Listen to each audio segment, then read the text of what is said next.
अब तक आप एक ट्रेनी के रूप में काम करते हैं। आपको लगता है कि एक शेल्टर है, एक प्रोटेक्टिव एनवायरनमेंट में आप काम कर रहे हैं। आपको लगता है कि गलती करेंगे तो साथी भी है, संभालेगा। आपके ट्रेनिंग देने वाले लोग हैं, वो भी संभाल लेंगे। लेकिन रातों रात स्थिति बदल जाएगी। जैसे ही यहां से आप बाहर निकलोगे, आप प्रोटेक्टेड एनवायरनमेंट में नहीं होंगे।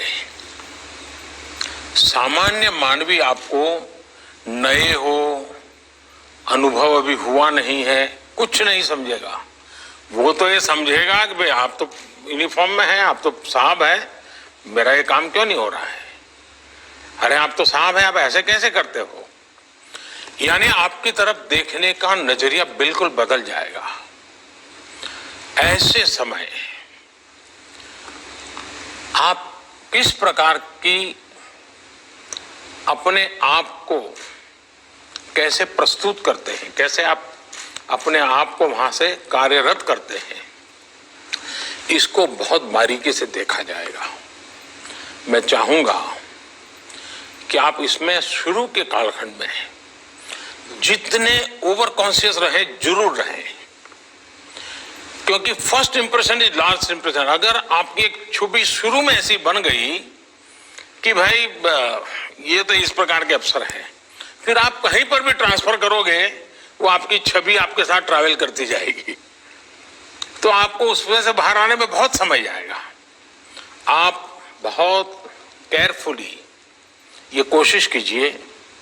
दूसरा, समाज व्यवस्था का एक दोष रहता है। हम भी जब चुन करके दिल्ली में आते हैं तो दो चार लोग हमारे आसपास ऐसे ही चिपक जाते हैं, पता ही नहीं होता ये कौन है, और थोड़े दिन में सेवा करने लग जाते हैं। साहब गाड़ी की जरूरत है तो बता देना, व्यवस्था कर दूंगा। पानी की जरूरत है तो बोलिए साहब ऐसा करो, अभी तो आपको खाना नहीं होगा, ये भवन का खाना अच्छा नहीं है, चलिए मैं रहती में यहाँ खाना है, मैं ले आऊं क्या? पता ही नहीं होता ये सेवादार कौन आ जाते हैं। आप भी जहां जाएंगे जरूर ऐसी एक टोली होगी जो शुरू में आपको भी जरूरत होती है कि नए हैं, इलाका नया है, और अगर उस चक्कर में फंस गए तो फिर निकलना बहुत मुश्किल हो जाएगा। आप कष्ट हो शुरू में तो कष्ट, नया इलाका है तो नया इलाका, अपनी आंखों से, अपने कान से, अपने दिमाग से चीजों को समझने का प्रयास कीजिए। शुरू में हो सके तो अपने कान को फिल्टर लगा दीजिए। आपको लीडरशिप में सक्सेस होना है तो शुरू में आपके कान को फिल्टर लगा दीजिए। मैं ये नहीं कहता हूं कान को ताला लगाइए, मैं फिल्टर लगाने के लिए कह रहा हूं। इससे क्या होगा कि जो जरूरी चीजें हैं, जो आपके कैरियर को लिए, आपकी ड्यूटी के लिए, एक इंसान के नाते, वो फिल्टर की हुई चीजें जब आपके दिमाग में जाएगी, आपको बहुत काम आएगी। सारा कूड़ा कचरा, वरना तो आप देखिए कोई भी जाता है तो लोग उसको एक डस्टबिन मान लेते हैं, और जितना बड़ा आदमी उतना बड़ा डस्टबिन मानते हैं, और कूड़ा कचरा फेंकते ही चले जाते हैं, और हम भी उस कूड़े कचरे को संपत्ति मान लेते हैं। हम अपने मन मंदिर को जितना साफ रखेंगे उतना फायदा होगा। दूसरी एक विषय, क्या कभी हमने अपने थाने के कल्चर को बल दिया है क्या? हमारा थाना एक सामाजिक विश्वास का केंद्र कैसे बने,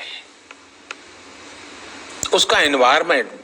आज थाना देखिए, स्वच्छता का अभाव होता है, ये ठीक है, कुछ इलाकों में थाने बहुत पुराने हैं, जर्जरित है, मैं जानता हूं, लेकिन साफ सुथरा रखना तो कोई मुश्किल काम नहीं है।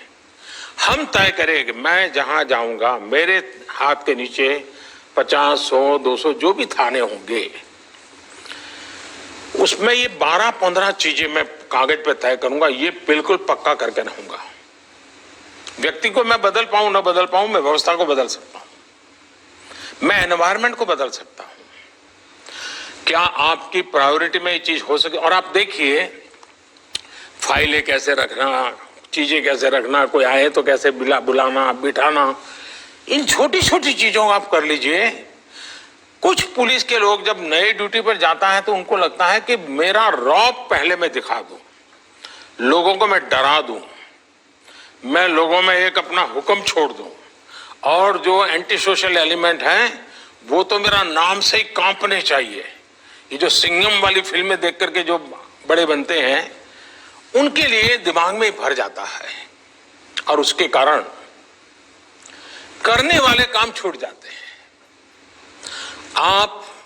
आपके हाथ के नीचे अगर 100 लोग 200 लोग हैं, 500 लोग हैं, उनमें क्वालिटेटिव चेंज कैसे आए, फिर एक अच्छी टीम कैसे बने, आपकी सोच के अनुसार अच्छा आप देखिए, आपको देखने का तरीका बदल जाएगा। सामान्य मानवीय पर प्रभाव पैदा करना है कि सामान्य मानवीय में प्रेम का सेतु जोड़ना है, तय कर लीजिए। अगर आप प्रभाव पैदा करेंगे तो उसकी उम्र बहुत कम होती है, लेकिन प्रेम का सेतु जोड़ेंगे तो आप रिटायर्ड हो जाएंगे, तब भी जहां आपकी पहली ड्यूटी रही होगी वहां के लोग आपको याद करेंगे कि 20 साल पहले ऐसा एक नौजवान अफसर हमारे यहाँ आया था, भाषा तो नहीं जानता था, लेकिन जो उसका व्यवहार था लोगों के दिलों को जीत लिया था। आप एक बार जन सामान्य के दिल को जीत लेंगे, बदल जाएगा। एक पुलिसिंग में मान्यता है। मैं जब नया नया सीएम बना तो गुजरात में दिवाली के बाद नया साल होता है, तो हमारे यहाँ एक फंक्शन छोटा सा होता है जिसमें पुलिस के लोगों से दिवाली मिलन का कार्यक्रम होता है और मुख्यमंत्री उसमें रेगुलर जाते हैं, मैं भी जाता हूं। जब मैं जाता था, पहले जो मुख्यमंत्री जाते थे वो जाकर के मंच पे बैठते थे और कुछ बोलते थे और शुभकामनाएं देके निकल जाते थे। मैं वहां जितने उनको मिलता था, तो मैं शुरू में जब गया तो वहां जो पुलिस के अधिकारी थे उन्होंने मुझे रोका, बोले साहब सबसे हाथ क्यों मिला रहे हैं आप, मत मिलाइए। अब उसमें कांस्टेबल भी होते थे, छोटे मोटे हर प्रकार के मुलाजिम होते, और करीब 100-150 का गैदरिंग होता था। मैंने कहा क्यों? अरे बोले साहब आपके तो हाथ ऐसे होते हैं कि आप हाथ मिलाते मिलाते तो शाम को आपका हाथ सूजन आ जाएगी और ट्रीटमेंट करनी पड़ेगी। मैंने कहा ये क्या सोच है आपकी? वो भी तो समझता है कि मैं जिससे मिल रहा हूं उसका हाथ बड़ा सामान्य है तो मैं उससे प्यार से मिलूंगा, लेकिन एक सोच पुलिस है मतलब ऐसा ही होगा, वो गाली बोलेगा, वो तू करेगा, फटकारेगा। ये कल्पना गलत है जी। इस कोरोना कालखंड के अंदर ये जो यूनिफॉर्म में बनी बनाई जो छवि है वो पुलिस रियल में नहीं है, वो भी एक इंसान है, वो भी अपनी ड्यूटी मानवता के हित के लिए कर रहा है। ये जन सामान्य में भरेगा हमारे अपने व्यवहार से। हम अपने व्यवहार से ये पूरा कैरेक्टर कैसे बदल सकते हैं। उसी प्रकार से मैंने देखा है कि आमतौर पर पॉलिटिकल लीडर्स और पुलिस का सबसे पहला मुकाबला हो जाता है, और जब यूनिफॉर्म में होता है तो उसको लगता है कि मैं ऐसा करूंगा तो मेरा बराबर जमेगा, और 5-50 ताली बजाने वाले तो मिल ही जाते हैं। हमें भूलना नहीं चाहिए कि हम एक डेमोक्रेटिक व्यवस्था में हैं। लोकतंत्र में दल कोई भी हो, जनप्रतिनिधि का एक बड़ा महत्व होता है। जनप्रतिनिधि का सम्मान मतलब मैं लोकतांत्रिक प्रक्रिया का सम्मान करता हूं। उसके साथ हमारे डिफरेंसेस हो तो भी उसका एक तरीका होता है, उस तरीके को हमने अपनाना चाहिए। मैं मेरा अपना अनुभव बताता हूं। मैं जब नया नया मुख्यमंत्री बना तो ये जो आपको ट्रेनिंग दे रहे हैं ना अतुल, वो उस समय मुझे ट्रेनिंग दे रहे थे और मैं उनके अंडर में ट्रेन हुआ हूं, क्योंकि वो मेरे सिक्योरिटी इंचार्ज थे, सीएम सिक्योरिटी के। तो एक दिन क्या हुआ, मुझे ये पुलिस तामझाम, मुझे मेंटली मैं फिट नहीं होता हूँ, मुझे बड़ा अटपटा लगता है, लेकिन मजबूरन मुझे उसमें रहना पड़ता था। और कभी कभी मैं कानून नियम तोड़ के कार से उतर जाता था, भीड़ में है तो लोगों से हाथ मिला लेता था। तो एक दिन ये अतुल करवल ने मेरे से टाइम लिया, मेरे चैम्बर में मिलने आए, शायद उनको याद है कि नहीं मुझे मालूम नहीं, और उन्होंने अपनी नाराजगी मुझे प्रकट की। काफी जूनियर थे वो, मैं आज से 20 साल पहले की बात कर रहा हूं। उन्होंने अपने मुख्यमंत्री के सामने आंख में आंख मिला करके अपनी नाराजगी व्यक्त की। उन्होंने कहा, साहब आप ऐसे नहीं जा सकते, कार में से आप अपनी मर्जी से नहीं उतर सकते, आप ऐसे भीड़ में नहीं जा सकते। मैंने कहा, मेरी जिंदगी के तुम मालिक हो क्या, या तुम तय करोगे क्या मुझे क्या करना क्या नहीं? वो जरा भी हिले नहीं, मैं उसके सामने बोल रहा हूं आज, वो जरा भी हिले नहीं, डिगे नहीं। उन्होंने मुझे साहब कहा, साहब आप व्यक्तिगत नहीं हो, आप राज्य की संपत्ति हो, और मेरी इस संपत्ति को संभालना जिम्मेवारी है, आपको नियमों का पालन करना होगा, ये मेरा आग्रह रहेगा, और मैं नियमों का पालन करवाऊंगा। मैं कुछ नहीं बोला। लोकतंत्र का सम्मान भी था, जनप्रतिनिधि का सम्मान भी था, लेकिन अपनी ड्यूटी के संबंध में बहुत ही पोलाइट वर्ड में अपनी बात बताने का तरीका भी था। मेरे जीवन के वो बिल्कुल शुरुआती कालखंड थे मुख्यमंत्री के नाते। वो घटना आज भी मेरे मन पर स्थिर क्यों है? क्योंकि एक पुलिस अफसर ने जिस तरीके से और जिस दृढ़ता से और लोकतंत्र में जनप्रतिनिधि के महत्व को समझते हुए बात रखी थी, मैं मानता हूं हर पुलिस का जवान ये काम कर सकता है, हर कोई कर सकता है। हमें इन बातों को देखना होगा। एक और विषय है, देखिए इन दिनों टेक्नोलॉजी ने बहुत बड़ी मदद की है। ज्यादातर हमें जो काम पहले हमारी कांस्टेबलरी लेवल की जो इंफॉर्मेशन होती थी, इंटेलिजेंस होती थी, उसी से पुलिसिंग का काम अच्छे ढंग से होता था। दुर्भाग्य से उसमें थोड़ी कमी आई है। इसमें कभी भी कॉम्प्रोमाइज मत होने देना। कांस्टेबलरी लेवल की इंटेलिजेंस पुलिसिंग के लिए बहुत आवश्यक होती है जी, इसमें कभी कमी भी मत आने देना। आपको अपने एसेट्स, अपने रिसोर्स, इसको जितना पनपा सकते हैं पनपा पर थाने के लोगों को बल देना चाहिए, उनको प्रोत्साहित करना चाहिए। लेकिन इन दिनों टेक्नोलॉजी इतनी बड़ी मात्रा में सरलता से उपलब्ध है, इन दिनों जितने भी क्राइम डिटेक्ट होते हैं उसमें टेक्नोलॉजी बहुत मदद कर रही है। चाहे सीसीटीवी कैमरा फुटेज हो, चाहे मोबाइल ट्रैकिंग हो, आपको बहुत बड़ी मदद करते हैं, अच्छी चीज है। लेकिन इन दिनों जितने पुलिस के लोग सस्पेंड होते हैं उसका कारण भी टेक्नोलॉजी है, क्योंकि वो कहीं बदतमीजी कर देते हैं, कुछ गुस्सा कर देते हैं, कहीं बैलेंस खो देते हैं, कभी आवश्यकता से अधिक कुछ कर देते हैं, और दूर कोई वीडियो उतारता है, पता ही नहीं होता है, फिर वो वीडियो वायरल हो जाता है, फिर इतना बड़ा मीडिया का प्रेशर बन जाता है, और वैसे भी पुलिस के खिलाफ बोलने के लिए ज्यादा लोग मिल ही जाते हैं। आखिरकार सिस्टम को उनको कुछ दिन के लिए तो सस्पेंड करना ही पड़ता है, पूरी कैरियर में धब्बा लग जाता है।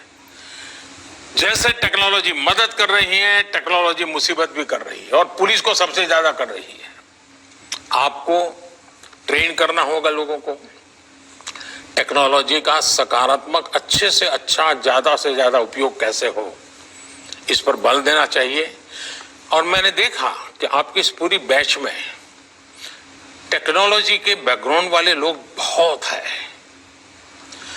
आज इंफॉर्मेशन की कमी नहीं है जी, आज इंफॉर्मेशन का एनालिसिस और उसमें से सही चीज निकालना, बिग डाटा और आर्टिफिशियल इंटेलिजेंस सोशल मीडिया, ये चीजें अपने आप में आपके एक नए हथियार बन गए हैं।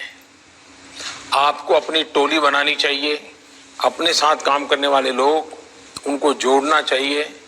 और आपको, और जरूरी नहीं है कि हर कोई बड़े टेक्नोलॉजी का एक्सपर्ट हो। मैं एक उदाहरण बताता हूं। जब मैं सीएम था तो मेरी सिक्योरिटी में कांस्टेबल था, कांस्टेबल या उससे थोड़ा ऊपर का होगा, मुझे याद नहीं है। भारत सरकार, यूपीए गवर्नमेंट थी, और एक ईमेल, वो ईमेल करेक्ट नहीं हो रहा था, और भारत सरकार के लिए चिंता का विषय था कि इस मामले में, तो ये चीजें अखबार में भी आई। मेरी टोली में एक सामान्य 12वीं कक्षा पढ़ा हुआ नौजवान था, उसने इसमें रुचि ली, और आप हैरान हो जाएंगे, उसने उसको क्रैक किया। और उस समय शायद गृह मंत्री चिदंबरम जी, उन्होंने उसको बुलाया, उसको सर्टिफिकेट दिया। यानी कि कुछ ऐसे लोग होते हैं जिनके पास कुछ विधा होती है, हमें इनको ढूंढना चाहिए, इनका उपयोग करना चाहिए और उनको काम में लगाना चाहिए।